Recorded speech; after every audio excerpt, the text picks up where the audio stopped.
fa nisafidy ny anaraka ny fiovana izay efa izoran'ireo firenena mandroso I Madagasikara ka hiditra ao anatin'ilay fampiasana ny antsointsika hoe nanoteknolojia no tanterana omaly no toa tamin'ity androandroany ity ny atrikasa nentina nametrahana ny fandaharana sam-pirenena mahakasika izay nanoteknolojia zay.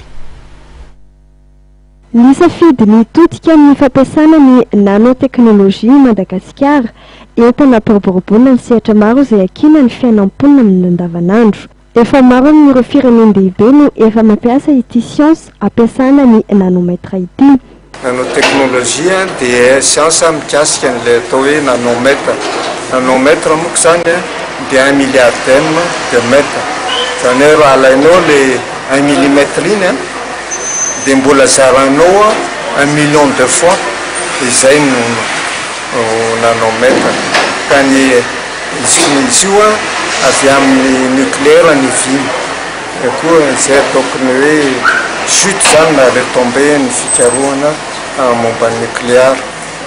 Ary ilaina izy amin'ny ampiasaitsika amin'ny fiainana andavanandro angamba tsy fantatrareo fa ny puce sy ny téléphone sy ny télévision ampiasanareo any mampiasa daholo nanoteknolojia. Telo taona zao efa nanomboka ny fanadihadiana mikasika amin'ny nanoteknolojia sy ny fomba ahafahana mampiatra izay eto Madagasikara ny teo anivony NSTN.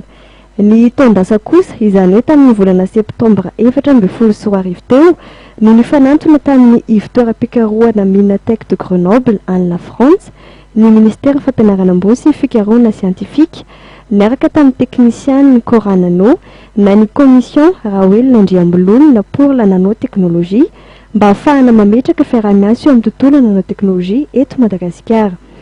Tonga eto Madagasikara moa ary nanatrika ny atrikasa mikasika ny fametrahana ny fandaharana asa-pirenena momba ny nanoteknolojia izay naharitra roa andro tetsy amin'ny espace dera ny délégation avy amin'ny Minatech. Namafisina tamin'izao fahatongavana ireo teknisiana reto izao ny fiaraha-miasan'ny telo tota dia ny ministère PIA, ny Cora Nano ary ny Minatech. Fiaraha-miasa moa misy karazany telo le fiaraha-miasa. Ny ray aloha dia hoe formation, dia ny faharoa fikarohana, dia ny fahatelo atao amin'ilay matériel sy anamboarana trano. Ny zavatra hokendreny zao anisan'ny voalohany indrindra dia amin'ilay hoe salle propre hozy izy.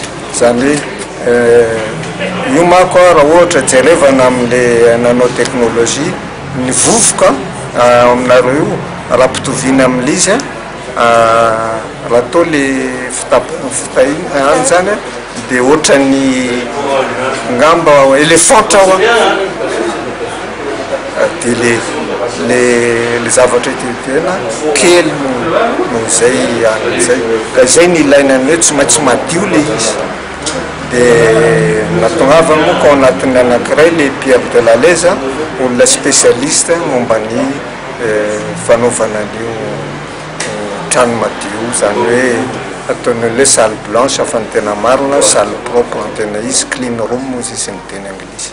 Sehatra maro moa no afaka ampiasana ny nanoteknolojia ary ministera valo no manolotra sosokevitra natetika asa eo amin'izay. No hevitra fito ary no azo trandrana tsara eto Madagasikara sy itodian'ny fiara-miasa dia ny nanobiolojia, ny famolena, fiompiana, ny agroalimentaire, ny rano sy ny tontolo iainana, ny fikarohana momba ny arenan-kibon'ny tany sy ny solitany, ny fikarohana sy fiofanana mikasika ny siansy ny nanomateriaux ary ny angovo.